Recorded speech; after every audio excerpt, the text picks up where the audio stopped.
Michelle here, Thrifting 101. Welcome back to my channel, and if you're new, welcome to my channel. Glad you're stopping in. I have a haul today which kind of runs a bunch of decades, from the 30s probably all the way to the 80s, possibly the 90s. And I'm going to start off by showing you my shirt. I said every video for the next probably 4 or 5 more to go, I'm going to show one of my new thrifted shirts. Here it is. I just love the print, feels comfortable. That's enough about me. Let's get to the video. Great find right here. You can see this is the large Pyrex refrigerator dish lid, the 503 series. They were all 500 series, 503 being the largest. Super excited to find it. I never do well with lids. That's not true. I usually do not do well with lids out in the wild. I don't think I've ever found the large glass Friggy lid anywhere, so this was exciting, as I said to me. It does have a bit of a chip over here, very smoothed over. Doesn't really bother me so much. I'll give you a better look at all of it. As I am planning on keeping it, now I can go find a matching bottom. It's easier to find the bottoms than it is to find the lids, actually. I think I paid $1 for it.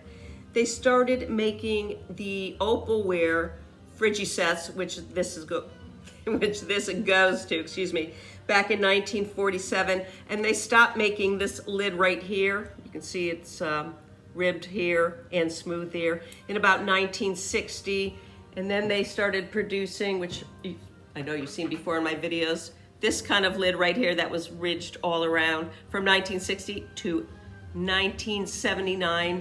That's when they stopped producing the refrigerator sets altogether.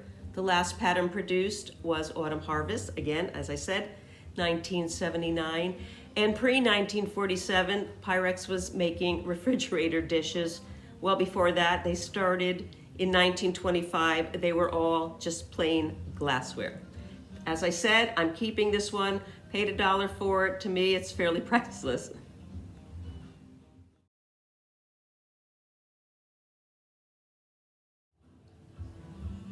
Beautiful cake plate right here, produced by Lancaster Glass Company out of Lancaster, Ohio. They were in business between 1908 and 1937. This is a 13-inch cake plate in the Landrum pattern, and that pattern started off as a blank, and they etched the design. It's a molded etch piece underneath right here. And you can see right here is a button and cane pattern right there. You can also see it fluoresces a little bit through my hand. So this piece is technically the cane Landrum pattern. The color is called Topaz, and it is 6-pointed right here. It has 6 points right here, which kind of define it as being a Landrum pattern. And this was produced between 1934 and 1937. And again, it does fluoresce under a black light. I'll be asking $20 for it. It's in wonderful condition. It does have some manufacturing little flaws here, but that's what gives it its charm.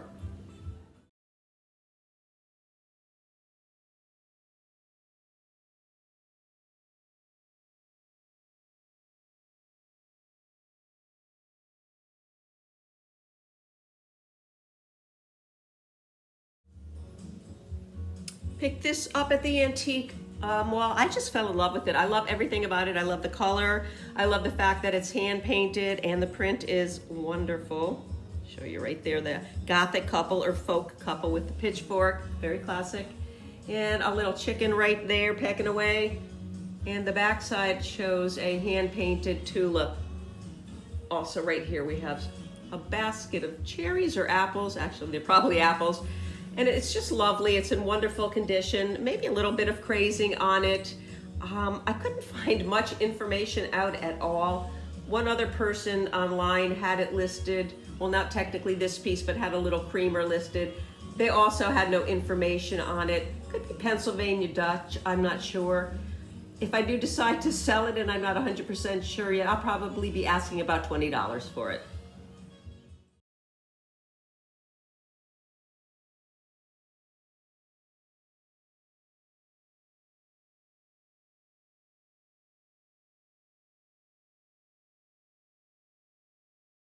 New to my videos, you've probably seen these 3 pieces before. If you're new to my video, obviously you probably have not. I did pick them up a little while ago, realized I had never listed them. That could be because I was debating keeping them. probably that was the case, but I am going to list them now. They're Lenox in the Temperware line. The pattern is called Fire Flower. It dates 1974 to 1983.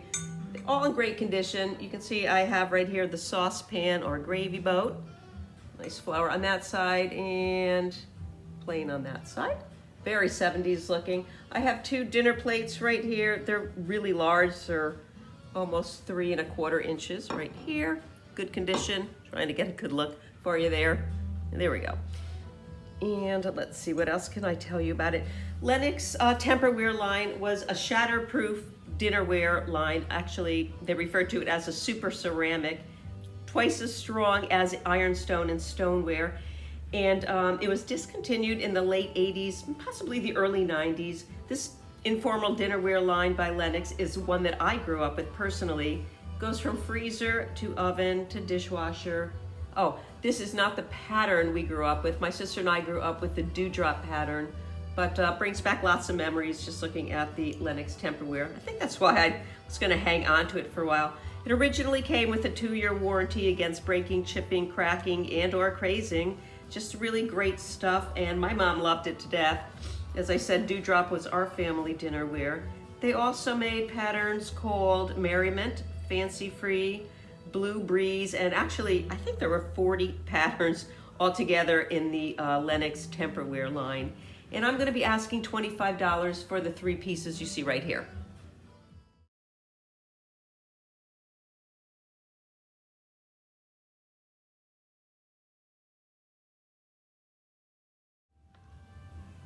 Picked up this tab-handled butter dish made by Metlock in the Poppy Trail line. The pattern is called California Provincial. California Provincial dates 1956 all the way to 1982. And Metlock itself, the company out of California, dates 1927 to 1989. The word Metlock simply is a combination of the words metal and oxide.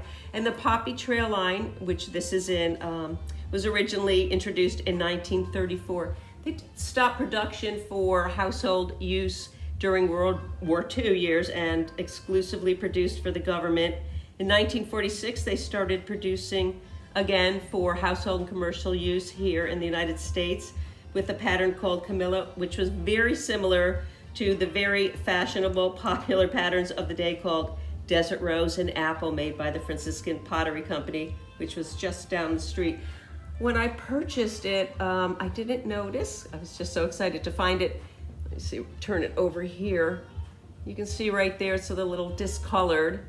And that's because somebody had broken it and glued it back together. They actually did a really good job gluing it back together.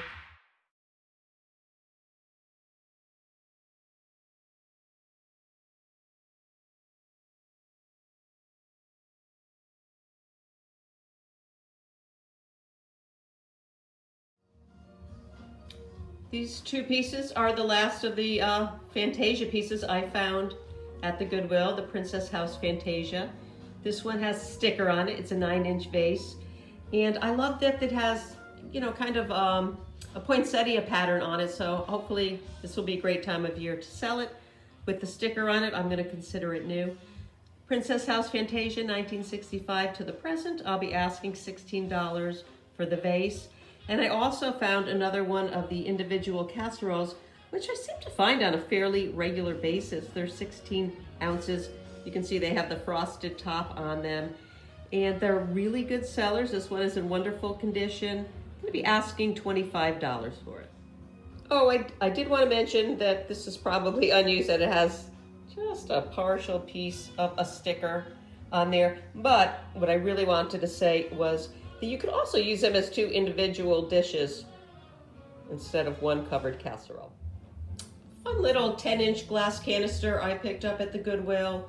It's a promotional item for Snicker bars, from our Snicker bars, and it was produced to promote the Olympics of 1992. We had a summer and winter Olympics that year, Barcelona and Albertsville, and I'll show you in a minute the other side. So the lid is really tight fitting, by the way. So I'd say it's in great condition.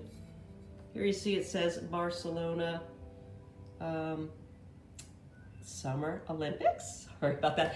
And the other part right here is Albertsville Winter Olympics. And if you look down here, it says 1988. So I'm not sure why, if they started producing them in 1988, getting ready for the Olympics, or why that is.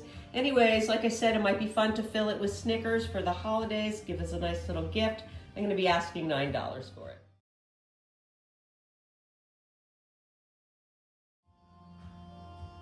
A couple little glass spake milk glass ramekins I picked up at the June Park thrift store. I think I paid 75 cents for all three. When I got home, I did notice that one of them had a pretty major hairline crack down the center of it. I only paid 75 cents for the three. I'm probably going to get rid of the one with the crack and keep the other two for myself. They said glass bake, there's no J on there. I'm assuming that these are 1940s, maybe 1950s McKee glass bake.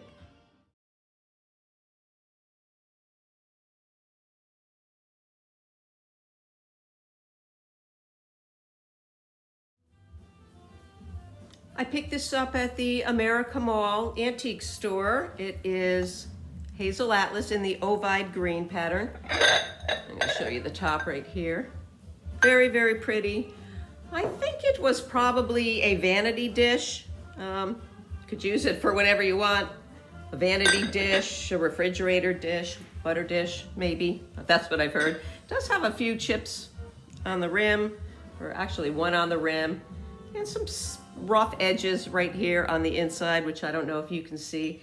This ovide dates 1930 to 1935, so it's depression wear. It is Vaseline or uranium glass, glows wonderfully under a black light.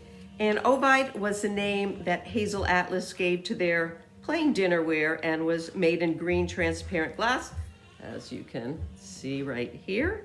After the introduction of platonite or platonite, I'm never quite sure, I'm going to go with platonite, which was an opaque glass with a fired on color in the mid-1930s, Hazel Atlas produced a variety of schemes and colors using this blank here, the ovide blank. I'm going to be asking, I think, $25 for it. As always, thanks again for watching. Don't forget to like, share, subscribe. Most importantly, leave me a comment. Oh, and for those of you who asked, because a few of you have, the music in the beginning or the intro is Pink DeVille. See you again real soon. Bye.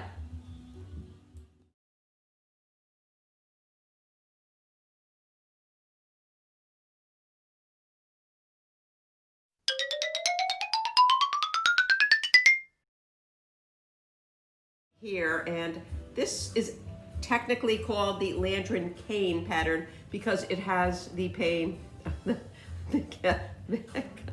pattern and the Latin print. Already got a few compliments on it. And what's going on with this red light?